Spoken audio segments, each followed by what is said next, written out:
Hello, everyone. My name is Professor Victor Chang. I'm very honored to give a talk. The topic is called Forecasting of COVID-19 Pandemic Using ARIMA and Fb-Prophet Models, UK Case Study.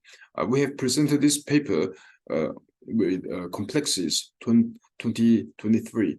I'm just presenting the paper again, since we have not recorded during my presentation.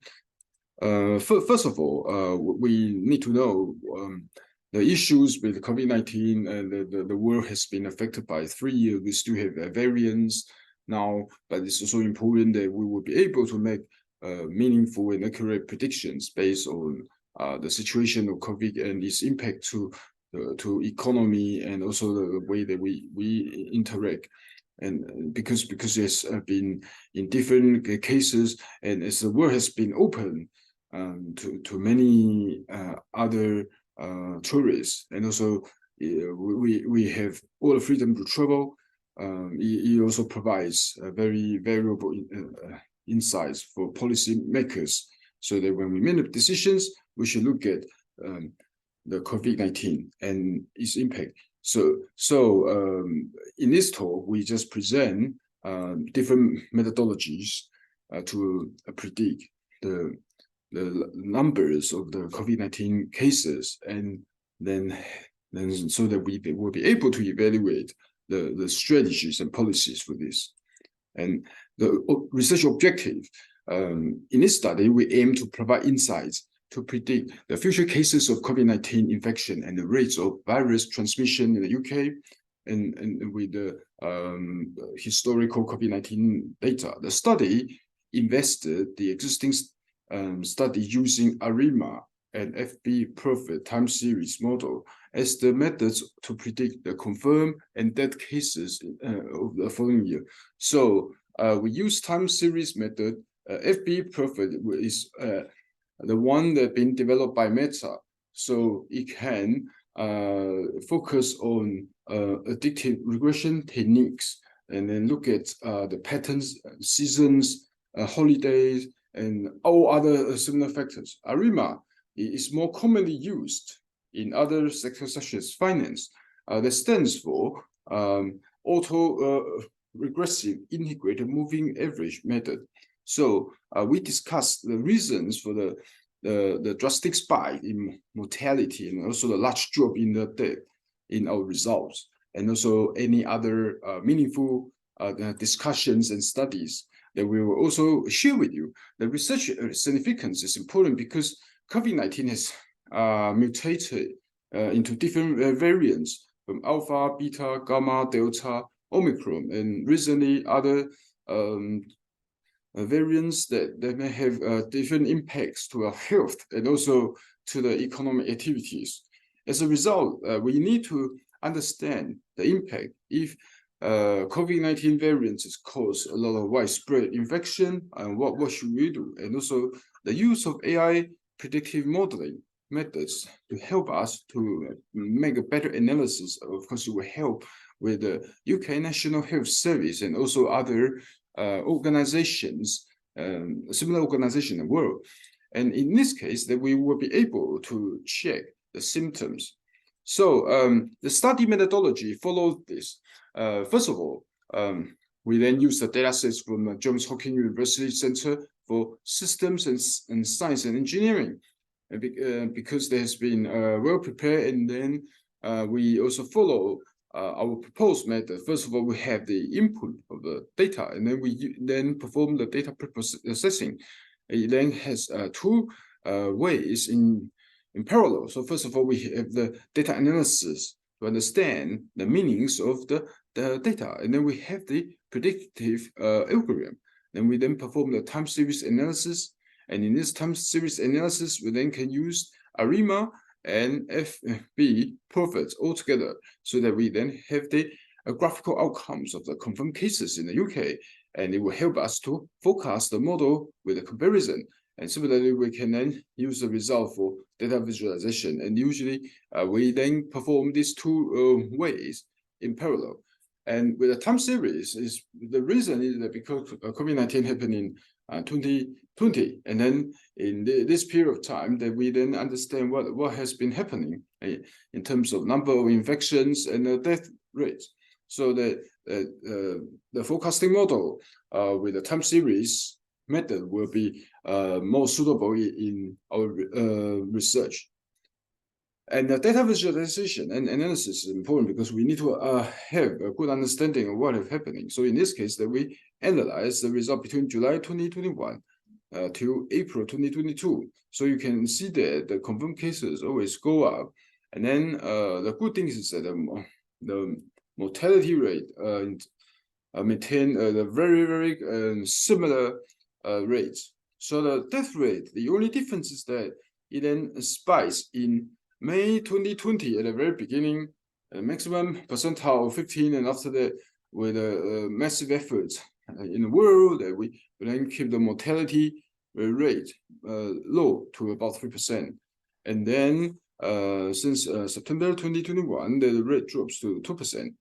This helps us to understand the impact of the COVID-19 on death rates and also how we can reduce it, because there was a period of time that we cannot manage the number of infected cases. In fact, it goes very high, and then at least that with the help of the vaccines, it allows us to maintain a number to a lower ones, and then constantly lower down the number of infections. And then with a significant effort, the mortality rate is kept with 2% and below. As we can see that the data visualization and analysis, the Fb-Prophet forecast predict a steady increase in the number of confirmed COVID-19 cases next year. So we analyze 1 year of data, and then after that we made a prediction, and then our prediction based on last year's COVID-19 situation should be an increase. And then what is more interesting is that in the real data, it's not in an increased rate. The reason was that after the end of March 2022, the UK government had changed the policy, because it's only those who have serious cases will be recorded. And then our predictions includes those with minor infections.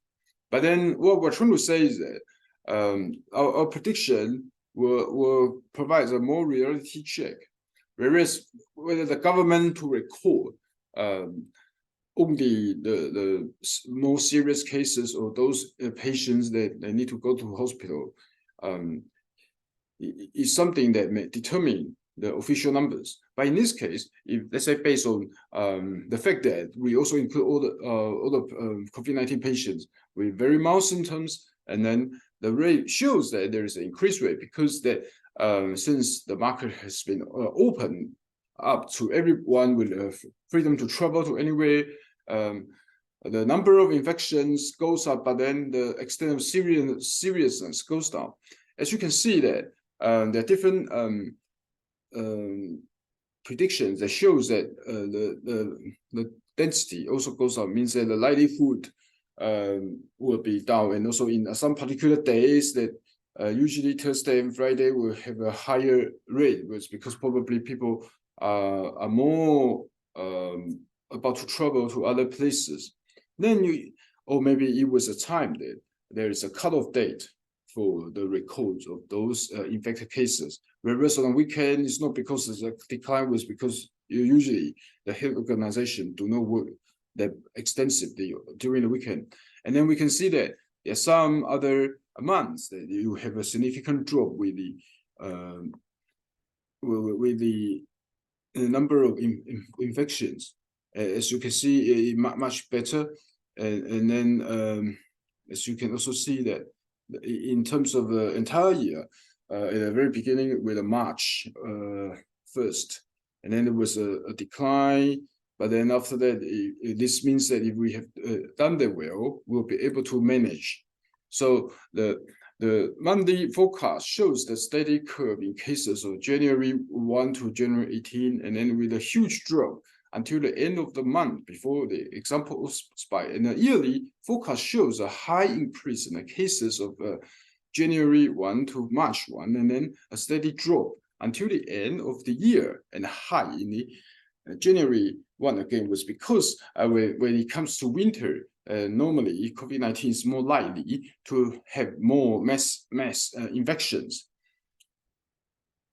For our analysis, we then continue with a rolling mean and original data trend in the same directions. So you can see there's a very close alignment, while the rolling standard deviation is constant. The p-value of a stationary test is 0.98 with the p-value greater than 0.05 to indicate the non-stationary of the time series data based on the ADF test results. To compress the variance between the data was transformed into the log form. And after transformation, the ADF test was conducted again to check the stationary values. The null hypothesis was rejected, and the p-value produced was less than the significant level. Value is less than 0.05, and the statistical ADF was smaller than all other critical bounds, indicating the stationary time series data. And then we in order to evaluate the matrices, we used mean absolute percentage error, mean absolute error, and root mean square error. So mean absolute percentage error is derived as the mean absolute percent inaccuracy of each time period, excluding the actual values divided by the real values, and assures and also assess the accuracy of the forecasting of percentage. The better the forecast, the lower the values for the map. And mean absolute error, MAE, calculates the absolute value and also the anticipated value. After that, we simply add up all the absolute values that have been recorded. A better fit is evident by the reduced MAPE value.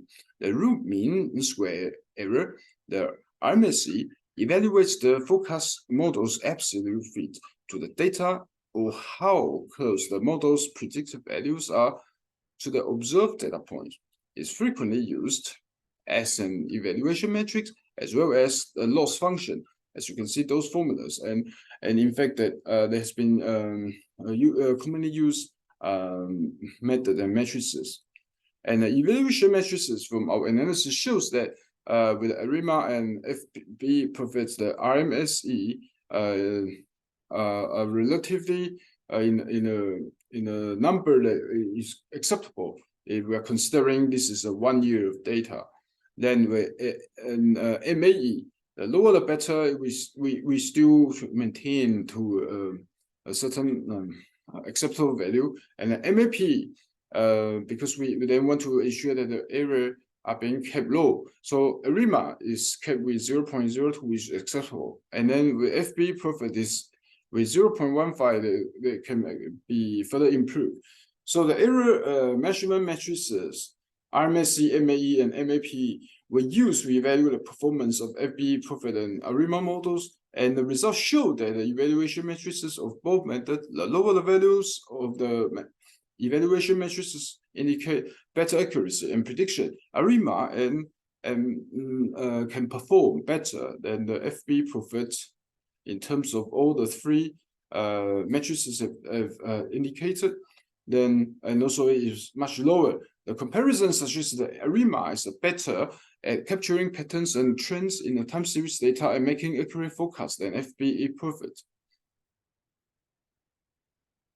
So the conclusion is that the predictive analysis of the COVID-19 using time series models is valuable application of AI and big data in a fight against the virus. The proposed models predict a continued increase in confirmed cases, indicating the possibility of more instances next year. But other factors such as new variants, herd immunity, vaccines, and available resources may also affect mortality projections. This study provides valuable information for the government and the healthcare providers to understand the current situations and prepare for future waves of the virus.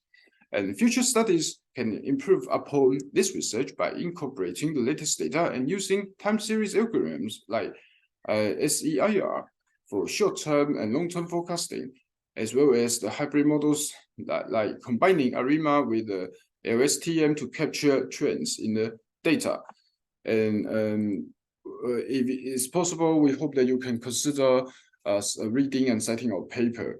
And because this research is always evolved all the time, and every method has its own strength and limitations. And of course, we are very honored to show you our data analysis and prediction. And thank you so much for listening to our talk. And we wish you all the best and have a good day. Thank you. Bye.